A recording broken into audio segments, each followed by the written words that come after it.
So when Rome was first started, it was just a bunch of guys. They had very little women, and they realized that would be a problem. So they came up with a clever plan to fix that problem.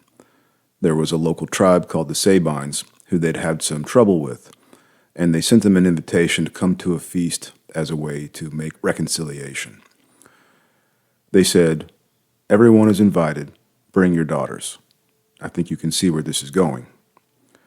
So, of course, in the middle of the feast, when a special signal was given, all of the Romans leapt up, grabbed one of the Sabine women, and ran off with them. By the time the Sabine men came back to reclaim their women, it was too late. The women were already impregnated. And supposedly it was the women who stopped their own Sabine men and said, "Are you really going to kill the father of my child?" And likewise they said to the Romans, "Are you really going to kill your child's uncle or his grandfather?" And supposedly that was the true founding of Rome. Welcome back to my channel, guys. This is Russell, the Last Man. Now, I'm sure you're probably thinking, what the hell does this have to do with divorce? Yeah, well, I understand. If you are fresh off of your divorce and you're still dealing with a lot of the very personal pain and suffering that comes along with it, you probably want to skip this one. I'm going to go full nerd on this one, and I'm going to go very macro, not micro. This is going to be a zooming out to the very broad picture.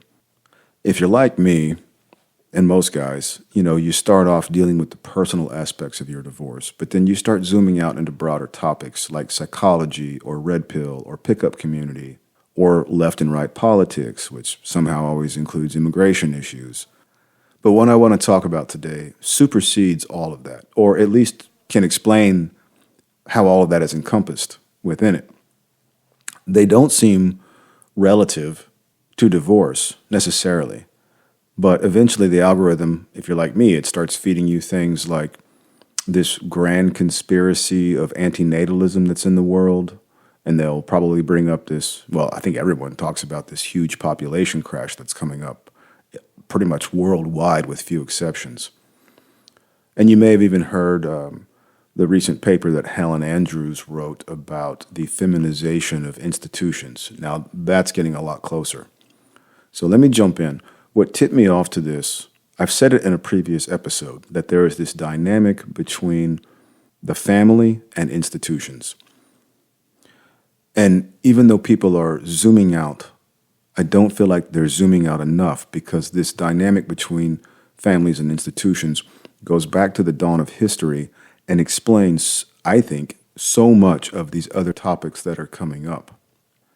So to jump right in, what I thought about with the story I told you with the Romans, it has an official title and I can't say it on YouTube. It's The Grape of the Sabine Women. It's been done in paintings and sculpture. It's a very famous story that is quasi-mythological in Roman history. But it so perfectly illustrates the topic I want to speak about. The family was the original unit of social organization for 90% of human history, at the very least, depending on how you define humans. It is the place where women have naturally the most power. Maybe some people could argue that, but when you think about the biology, the biological realities, women are the only ones who can create new life. This explains why men are sacrificial. This explains why we have a natural urge to protect women. This is why even feminists love chivalry. This is why the red pill or the men's rights guys will never achieve their goal, because none of this is going to change what is 90% of our history and therefore ingrained in our biology. This was the paradigm, the main social unit of human organization, and the mother had the most power in this social unit. She had the moral authority over the children. She had the obligation of the children's father to protect her. And then around 10,000 years ago, a rival model of social organization popped up. It was the all-male coalition. And like I said in a previous episode, I got this idea from another author named Harris, who wrote a book back in the early 2000s. He claims that this all-male coalition began as a teenage gang, essentially, a boyhood gang, but it evolved into the army, into the nation state, and eventually into the modern corporation. Basically, it evolved into all institutions. It behaves a lot differently than the family because one of the crucial differences is that in a family, the loyalties are based on kinship, people who share your genetics, whereas in the institution, hierarchy works differently simply because the other members of the institution are not related to you. Now, that gives it a massive advantage in the way that it can scale up, whereas the family is limited in how fast it can reproduce, or grow, I should say, because there are natural limits on female reproductivity. The institution, the all-male coalition, can scale up fast. It can recruit new members from other places where they are not kinship, they are not related, and therefore the loyalty works differently. It's more impersonal, whereas the family has personal loyalties based on kinship. The institution has impersonal loyalties, not based on kinship, even though they like to mimic the family in some ways. So in 1 year, whereas women can only have so many babies and the family can only grow so fast, the institution can scale up very quickly by recruiting other members. It can go to a neighboring village, recruit new people into its gang. It can conscript and draft new members for its army. It can kidnap other people to enslave them and make them into a free labor force. And yes, it can go and take other women for reproductive purposes. Now, why does it have to do this? Because it has one big Achilles heel. It cannot reproduce on its own. It will always be beholden on some level to families to create new people, because that is what families do. Yes, institutions can scale up quickly, but they can't make new people, so they're always having to take new people from other places that have families. Because of this, institutions have learned that on some level they have to accommodate families, and vice versa. In order to survive in this new world run by institutions, families have had to adopt some of the methods of the institution in order to stay relevant in a world that is dominated by institutions. So institutions are always in this type of inherent rivalry because they're both vying for primacy over which is going to be the dominant social model. Now, obviously, institutions won out, but they can't exist without families. And now, because institutions are in charge, families cannot exist without institutions. So you will see both of them adapt some of the methods of the other in order to survive and share the world together. So for some people who would like to say that the family is inherently patriarchal, I think what you're really seeing is families adopt some of the methods of institutions in order to survive. I guess the good examples of this would be modern cultures that have evolved from an Abrahamic tradition, Jewish families, Muslim families, even older Christian families, even other cultures around the Mediterranean. Probably the prime example I would say would be like the mafia.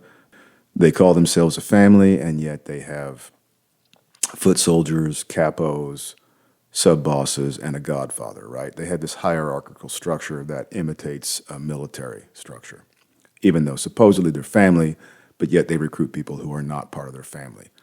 I don't think anybody in the modern age, none of us, can probably understand what a true organic family from prehistory really looked like because we've never seen it. We've only experienced families in the context of the modern age and civilization where institutions have taken over. And yet we still have this biological, genetic connection to people who share our blood and our genes. And this is demonstrated after your divorce when you realize that even that piece of paper wasn't as strong as that bond you have to your children because they share your genetics. Your in-laws didn't matter as much. At the end of the day, it's about you and your kids and your nuclear family that you came from. And you do see the institution try to adopt methods of the family or even imitate it in some ways and try to take on some of the functions that the family used to provide for people. A perfect example of this would be the modern welfare state. Another example would be when you've gone to work and they try to build a company culture. They tell you, we're like family here. You do team building exercises. And yet everyone knows that this is bullshit and that you're only here to collect a paycheck. Yeah, you may attend a few Christmas parties, and maybe in a military structure under severe stress, you can have a band of brothers and you can have lifetime bonds that are formed by guys who really went through the shit together. But I don't think you experience that type of severe bonding in a modern corporate culture where everything is watered down and they've really lost the connection to any type of organic human bond you have with someone that you really only get through kinship ties. I think this is one of the phenomenons of the institution where they recognize the importance of family, and yet they seem to overlook, they have a blind spot towards what real, true kinship ties feel like for the human. So one of the aspects of institutions is that they tend to grow beyond their original purview. There's plenty of quotes to back this up, like philosophers from Aristotle to Alexis de Tocqueville to Will Durant have always noted on the growth of governments or central governments or the centralization of governments, how power corrupts over time. There's a famous quote that says, "The bureaucracy is expanding to meet the needs of the expanding bureaucracy." So if you take into account that on some level, the institution always wants to suppress the family, and it was always growing too big, then it's pretty understandable that over time, the family will be degraded and diminished.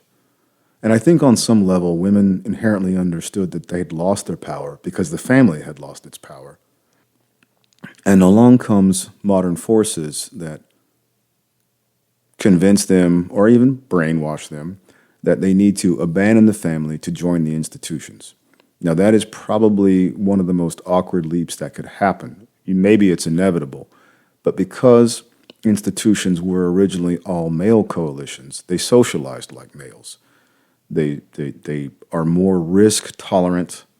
They are more hierarchy. There's more accountability. They function differently than the family does. Their loyalties are impersonal and, yes, very top down. And I know a lot of people out there want to blame feminism. Let me explain that this is not really about feminism. Technology played a role with the contraceptive pill, and it's probably no coincidence that you get figures like Gloria Steinem or Betty Friedan saying women need men like a fish needs a bicycle, or saying that the household is nothing more than a comfortable concentration camp. Clearly, those are very pointed statements that are trying to convince average women who aren't as privileged and as radical and as elite as those women were, and probably don't have the same mental health disorders, honestly. But yes, they finally convinced them more or less to abandon the family, to embrace the institution, to embrace this masculine thing that man created that was never her natural role. And the truth is, you're never going to go back to the way it was. Once women have made this leap in our society, we will have a slow decline, only through population, if nothing else. Helen Andrews wrote a paper recently and made a lot of waves about the feminization of institutions because, yes, once women entered these masculine institutions, their natural instinct was to make them more comfortable for women and therefore feminize them. I think that is still, she has great points, but I think it's still largely irrelevant to the topic I'm talking about. If you understand that institutions naturally suppress families and they naturally grow too large, then it's understandable that the family will shrink in response over time. And once women make the leap to choose the institution over the family, then we're done. We're cooked, right? And this doesn't have to do with our particular Western culture or feminism, even though that did accelerate the process in our situation. You also see this going on in Eastern Asia. You see it in China, Japan, South Korea having the worst of it.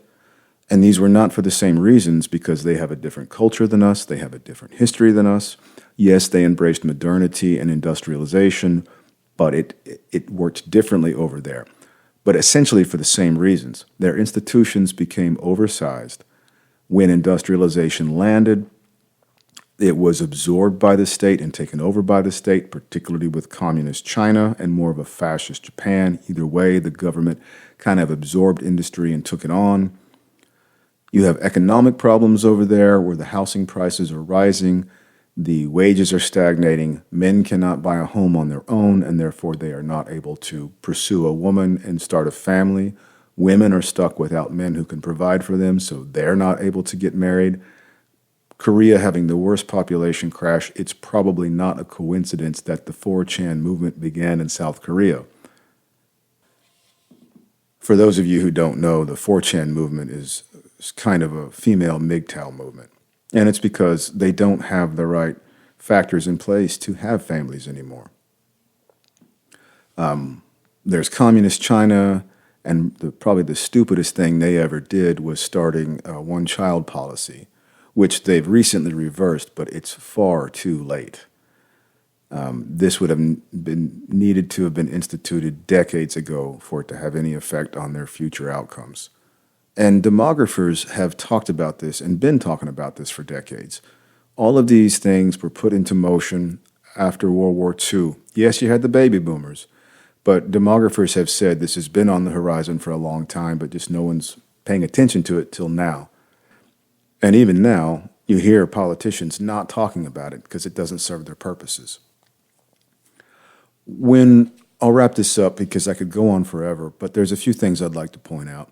For those of you who want to say there's some type of conspiracy about anti-natalism, I know it feels like that sometimes, but this is really nothing more than a natural process that's been going on since the beginning of history. You have to understand that institutions are non-organic, unlike families. They tend to oppose families, and at their peril, they forget how dependent they are on families. And they probably even fool themselves by thinking that they can take on some of the roles of families. And you definitely hear this with divorced guys when they say, oh, she won't submit to her husband at home, but she's happy to submit to a male boss at her corporation. Or she divorced me, got all my money through family court, and now she's treating Uncle Sam or Big Brother like her daddy. He's going to give her the welfare state. He's going to give her the child payments via family court. So you are seeing institutions try to adopt some of the processes or functions of the family, but they get it wrong because they don't appreciate the biological, kinship-based connection we have to the humans that share our genetics. When it comes to feminism, I think one thing that gets overlooked is that you have very many varieties and flavors of feminism that has come out over the decades and centuries, and they are filtered out and cherry-picked by particular institutions for those particular needs of those institutions. So take the government. It chooses the brand of feminism that's going to get it votes. And yes, it offers the welfare state. And yes, it pretends to be a protective family member. When you look at corporations, it sells women through advertising a certain version of feminism. Say, your husband is too dumb to know what type of grocery product you should buy. But because you're a smart, loving mother, you know which one to buy. You buy this one. Husband's dumb, you're smart. You can see the brand there. Even in Hollywood, they have definitely oversold the girl boss meme to death. At this point, I think everyone's sick and tired of these super woke movies they're making. But while they were selling, because girls like that girl boss image, yeah, they kept on making them. So they are filtered out by the institutions. It's not some nefarious plot. It's kind of like what Adam Smith would say, just a bunch of individual actors acting in their own self-interest. Well, these are institutions acting in their own self-interest. But the truth is, essentially, this is an historical precedent. I mean, it's happened before, but for our society, this is an historical precedent. Never before have we seen women actively abandon the home and choose the institution. Basically, no one is home anymore. No one's minding the house. Everyone's minding the store. And the raw truth of it is, you cannot have a continuation of your civilization if you have no more humans from it. The hard truth is, history knows no example where any civilization has begun down this path and been able to reverse it on their own. Instead, what happens is in one way or another, they are replaced by another civilization that has found that sweet spot balance between institutions and families. We have forgotten it. We will lose our civilization. We will be replaced by someone else who has the right balance and still incorporates the family in a usable way. You may say, oh, well, that's not too late. We're a modern civilization. We can find a way. Okay, I'll give you an example. Again, from Rome, Emperor Augustus passed the Lex Julia when he realized that Rome was losing Romans, and he tried to incentivize Romans to have more Roman babies. It didn't work. Eventually, they were still replaced by barbarian tribes, either through warfare or just through overpopulation. It reminds me of the modern conservatives we have that theorize we can encourage women to get back into the household and take on more traditional mother roles, and we'll probably do this through some type of tax incentive or something. You hear a lot of conservatives try to propose these things, or they try to make an appeal to religion. Neither one of these work. Americans, Western society has lost their traditional religious beliefs, and no one's going to be that incentivized through tax breaks to take on such a life-changing decision. When me and my ex-wife decided to have kids, well, first we got married and we got a tax write-off for that. And then we decided to have kids and we got tax write-off for each one of our children. It had nothing to do with our decision. We had decided to become a family a long time before that, and Uncle Sam giving us a discount on our taxes was just a bonus. It was not a deciding factor. What you will see, and this won't happen overnight, Rome took over 500 years to decline. Long before they became an empire, they had already sowed the seeds of their own destruction. We will see a long, slow decline. And yes, you will notice, like Helen Andrews says, the particular way that it happens. You will see the feminization of institutions. They will lose their masculinity, and therefore they will become more inclusive, like DEI. They will become more consensus-based. They will become more sensitive to emotions. They will become more risk-averse. And they will start to outsource all of those masculine traits that they used to possess as masculine institutions. It could take the form of using AI or robotics to take on more risky ventures. You'll see them outsource things like the military to mercenaries, or perhaps even outsourcing police and EMS work to contractors. But essentially, they're going to use masculinity as needed, more than likely outsourced and contracted off the books or off of the mainstream eyeballs and perspective. Even while they publicly denounce masculinity, they'll still be using masculinity as needed, but in a less visible way. And it will take a long, slow decline, because what institutions are good at is managing and controlling things. But over time, because they're risk averse, they'll be less innovative. They will slowly stagnate. And obviously, they're not reproducing. There will still be families. There still will be new children, but they'll slowly, gradually get replaced by another culture or civilization that reproduces faster, until you can't recognize this as our civilization anymore. It's happened before. It'll happen again. And I'm going to wrap it up, guys, but I realize this is doom and gloom. But hey, here's the bright side. You won't live to see it. Neither will your children, or probably even your grandchildren. You have felt some of the original sting of these effects. You've seen the way the government is usurping your role as a father, as a protector, and as a provider. You've felt the sting of divorce. You feel sorry for your kids, but they're going to have it even worse, because at least you had a decent economic life. Your kids might not even have the choice to get married in the first place like you did, because of the economics, because of the inflation of accreditation, which I mean there are too many college degrees, and a college degree is not worth what it used to be unless you go with the hard sciences. It's harder to earn a living. It is definitely getting more impossible to buy a house, especially on a single income. And therefore, the traditional dynamics that allowed a woman to be attracted to a man as a protector and a provider are being taken away. They're being outsourced to the government. The government is becoming more stagnated, less innovative. The economy is failing because of that and several other factors. Like I said, this is not the only dynamic at play. There are things like the decline of Bretton Woods coming off the gold standard, the rise of globalization, the rise and then the fall of industrialization in the West, the inflation of accreditation, new technologies like the birth control pill. All of these things play a factor. But essentially, this story has been told before, both on the rise and the fall, and now we're experiencing the fall. But hey, you, being the age you are, you get to experience the absolute apex of Western civilization. So before you go and jump off a cliff, I just want to remind you that's the bright side, guys. You're not at the end yet. You won't see it, and neither will your children or any other immediate descendants. You'll be long gone in the dirt, and so will I by the time this plays out. So I hope I leave you on a somewhat bright message. But I also hope that this helps explain a lot of the other things that people sometimes blame divorce on or just get angry being a man in the modern world. If you really zoom out, it's much more impersonal than you think. And we are not the first people this has ever happened to.